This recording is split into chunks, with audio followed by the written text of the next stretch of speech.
अगर वो धर्म के नाम पर, जाति के नाम पर, अन्य मुद्दों पर काम कर रहे हैं तो सीधी सी बात है कि भारत के संविधान का द्रोह कर रहे हैं। और संविधान का द्रोह करना मैं समझता हूँ राष्ट्रद्रोह से बड़ी चीज़ है। और निश्चित रूप से इस देश की जनता फिर ट्रांसपेरेंट ना होने की वजह से जो जजेस हैं डायरेक्टली और इनडायरेक्टली वो ऐसी विचारधारा का समर्थन कर रहे हैं जो कि बड़ी संख्या में जो भारत का जो वर्ग है उसके विरोध में निर्णय बेसिक प्रिंसिपल्स ऑफ लॉ के विरुद्ध अगर है तो निश्चित रूप से समाज को अपनी आवाज बुलंद करने का अधिकार है। जो गवर्नमेंट गलत निर्णय को अगर इम्प्लीमेंट करने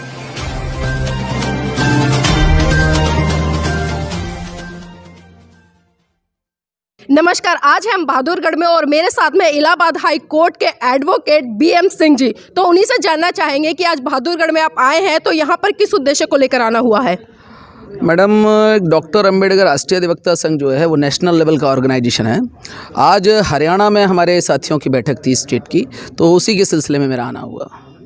तो जिस तरह की आप मीटिंग कर रहे हैं उस मीटिंग का एजेंडा क्या है और क्या क्या मांगे हैं, किस तरह से प्रस्तुत कर रहे हैं इस मीटिंग को आप लोग? मैं स्पष्ट करना चाहूँगा कि हम लोग मांगों में विश्वास नहीं रखते, क्योंकि भारत के संविधान ने हमें अधिकार दिया है और जब अधिकार दिया है तो निश्चित रूप से हम उस अधिकार को लेने के लिए अपनी लड़ाई तैयार कर रहे हैं। और उसके लिए हमारे अधिवक्ता साथी बड़ी तादाद में तैयार हो रहे हैं कि जो संवैधानिक विषय है उसके लिए हम लोग आगे बढ़ें। लेकिन आज हम देख रहे हैं जो वर्तमान सरकार है, हमारे पास में अधिकार भी है और कानून भी है और न्यायपालिका और उच्च साथ में है, लेकिन कहीं ना कहीं हम देखते हैं कि जो डिसीजन आते हैं वो जन विरोधी होते हैं। तो इस पर क्या कहना है? मैं पहली बात तो ये कहूँ कि हाई कोर्ट और सुप्रीम कोर्ट हमारे साथ नहीं है। हो सकता है ये मेरी बात कुछ लोगों को नागवार लगे।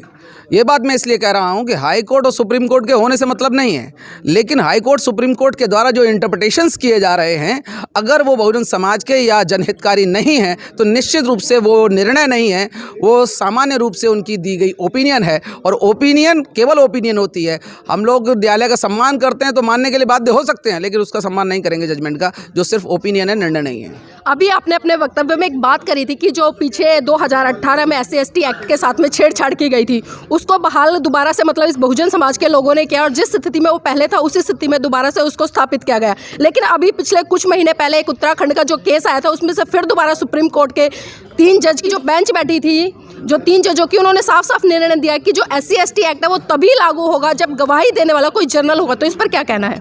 मैं इस बारे में स्पष्ट करूं कि सुप्रीम कोर्ट का जजमेंट क्या है ये हमारे लिए बहुत ज़्यादा महत्वपूर्ण नहीं है। महत्वपूर्ण क्यों नहीं है?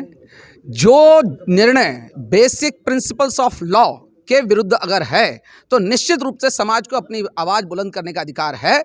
जो गवर्नमेंट गलत निर्णय को अगर इम्प्लीमेंट करने की कोशिश करती है तो मैं सभी से ये बात कह सकता हूं अपने लोगों से कि हमें ऐसे निर्णय से ना तो कोई डरने की ज़रूरत है ना चिंता करने की ज़रूरत है। लेकिन अभी वर्तमान में देख रहे हैं हम, पिछले दिसंबर में जो NRC एक मुद्दा थी सरकार लेकर आई, एक बिल लेकर आई। अभी देख रहे हैं कि जो किसान विरोधी कानून है वो भी सरकार लेकर आई। तो हम किस तरह से कह सकते हैं कि जो सुप्रीम कोर्ट के जज हैं वो किस तरह से अपने तरीके से इसमें कानून में मतलब संशोधन करते हैं या इन कानूनों को इस तरीके से बनाते हैं कि इसमें सरकार की गतिविधि शामिल ना होकर पर्टिकुलर एक विशेष मतलब जो न्यायालय है उसकी रहती है? ये आपने बहुत इंपॉर्टेंट सवाल किया। मैं इस बात को कहना चाहूँगा कि भारत की न्यायपालिका में जो वे ऑफ अपॉइंटमेंट है वो निश्चित रूप से ट्रांसपेरेंट नहीं है। ट्रांसपेरेंट ना होने की वजह से जो जजेस हैं डायरेक्टली और इनडायरेक्टली वो ऐसी विचारधारा का समर्थन कर रहे हैं जो कि बड़ी संख्या में जो भारत का जो वर्ग है उसके विरोध में उनकी व्याख्या है। इसीलिए उसको केवल इस तरीके से देखा जा सकता है कि हम लोग उसके बारे में आंदोलन करें। वो जज हैं लेकिन वो भारत के संविधान से ऊपर नहीं है। भारत का संविधान सुप्रीम है, ना कि सुप्रीम कोर्ट का जज। लेकिन कहीं ना कहीं जो हम देख पा रहे हैं कि एक जो सुप्रीम कोर्ट है आज जिस तरह से डिसीजन दे रही है लगातार, चाहे वो हम किसी भी केस में उठाकर देख ले, कहीं ना कहीं वो सरकार के प्रभाव में नहीं दे रही है इस तरह के डिसीजन। हाँ, मैं इस बात को कह सकता हूँ। इसका मूल कारण ये है कि जो वे ऑफ अपॉइंटमेंट ऑफ जजेस है अगर उनके चाहने वाले लोग इस हाई कोर्ट और सुप्रीम कोर्ट में हैं तो निश्चित रूप से वो अपनी इंटरप्रिटेशन की शक्ति को गलत तरीके से इस्तेमाल कर रहे हैं। निश्चित रूप से देश की जनता अब इस मामले को लेकर सड़क पर है। जैसा कि आपने देखा, सुप्रीम कोर्ट ने अभी किसानों को कहा कि हम एक कमेटी बनाएंगे और आप उस पर विचार कीजिए। तो किसानों को मालूम था कमेटी तो नाटक होगा, इसलिए उन्होंने कहा कोई कमेटी की हम वार्ता नहीं करेंगे, हम सीधा सीधा जो कह रहे हैं उसको आप मानो, बात खत्म हो गई। तो सुप्रीम कोर्ट के लिए ये पोजीशन पैदा होने वाली है कि देश की जनता कहने वाली है कि हम आपकी बात नहीं मानेंगे, आप हमारी मानो। तो बीएम सिंह जी, आपको क्या लगता है कि जिस तरह से के डिसीजन सुप्रीम कोर्ट के द्वारा दिए जा रहे हैं तो आपका जो अधिवक्ता संघ है वो किस तरह से अपनी भूमिका इसमें निभाएगा? मैं इस बारे में एक बात कहना चाहता हूँ बड़ी जिम्मेदारी से। भारत के उच्चतम न्यायपालिका को एक बात समझ लेनी चाहिए। आप देश की जनता के लिए हो, देश की जनता को न्याय की उम्मीद आपसे है। यदि आप नहीं कर रहे हो, इसलिए डॉक्टर अंबेडकर राष्ट्रीय अधिवक्ता संघ अपने समाज को और इस देश के बहुजन लोगों को ये बताने के लिए निकला है कि उन्हें अब इस न्यायपालिका में भी बदलाव करने की ज़रूरत है।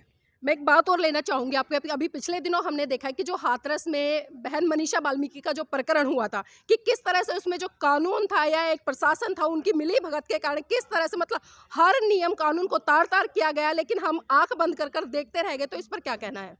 मैं इस बारे में बहुत ही दुख के साथ कहना चाहूँगा, इस देश में जो आज व्यवस्था है वो भी जातिवादी सोच की है। उत्तर प्रदेश के चीफ मिनिस्टर ने उस डीएम और एसपी को आज तक कोई दंड नहीं दिया, जिन्होंने भारत के संविधान के विरुद्ध जाकर उस लड़की की गलत तरीके से रात को अंतिम क्रिमेशन किया था। तो निश्चित रूप से जो जातीय सोच है उसके तहत शासन प्रशासन ने काम किया। सुप्रीम कोर्ट को एक्शन नहीं लिया, हाई कोर्ट ने एक्शन लिया, लेकिन हाई कोर्ट ने, मैं समझता हूं, जो इफेक्टिव एक्शन लेना चाहिए था उन्होंने नहीं लिया, केवल खाना पूर्ति कर कर ही मामले को बंद कर दिया। इसका मूल कारण यही है कि भारत की न्यायपालिका रिप्रेजेंटेटिव लेस है और रिप्रेजेंटेटिव लेस होने की वजह से वो दुख दर्द हमारे जानते ही नहीं। इसलिए ज़रूरी है कि वहाँ रिप्रेजेंटेशन हमारे समाज का सुनिश्चित होना चाहिए। बिल्कुल, जो देश का राजा होता है वो हमेशा देश की जनता के हित में काम करता है, लेकिन हम लगातार देख रहे हैं जब से भारतीय जनता पार्टी की सरकार पिछले 7 साल से देश की सत्ता पर काबिज है, तो लगातार वो कभी हिंदू के नाम पे, कभी मुस्लिम के नाम पे, कभी किसानों के नाम पे या कभी दलित के नाम पर इस तरह से देश के लोगों को लड़ाने का काम कर रही है। तो इस पर क्या कहेंगे कि किस तरह से एक संगठित होकर समाज अगर लड़े इस सरकार से तो क्या बदलाव हो सकता है? देश का जो प्रधानमंत्री है, उस प्रधानमंत्री को ये बात समझ लेनी चाहिए कि आप जनता के प्रतिनिधि हो, और प्रतिनिधि मीन्स लीगल सेंस में अगर मैं कहना चाहूँ तो सीधी सी बात है, जनता मालिक है सभी स्रोतों की, और जो प्रधानमंत्री चंद समय के लिए नियुक्त किया गया उनका प्रतिनिधि है। अगर वो धर्म के नाम पर, जाति के नाम पर, अन्य मुद्दों पर काम कर रहे हैं तो सीधी सी बात है कि भारत के संविधान का द्रोह कर रहे हैं, और संविधान का द्रोह करना मैं समझता हूँ राष्ट्रद्रोह से बड़ी चीज़ है, और निश्चित रूप से इस देश की जनता फिर उनको इलाज करेगी। तो खासकर इस देश के जो बहुजन समाज के तबके के अधिवक्ता है, मैं पूरे देश की बात कर रही हूँ, उन अधिवक्ताओं को आप क्या मैसेज देना चाहेंगे जो सिर्फ अपने घर तक, अपने पेट भरने तक सीमित रह गए हैं? मैं इस बात के लिए अपने सभी साथियों से अनुरोध भी करूंगा और संदेश भी देना चाहूँगा कि जो एडवोकेसी है ये कोई पेट भरने का धंधा नहीं है। एडवोकेसी जो है हमारे समाज की वकालत का मतलब है अन्याय के विरुद्ध आवाज़ उठाना।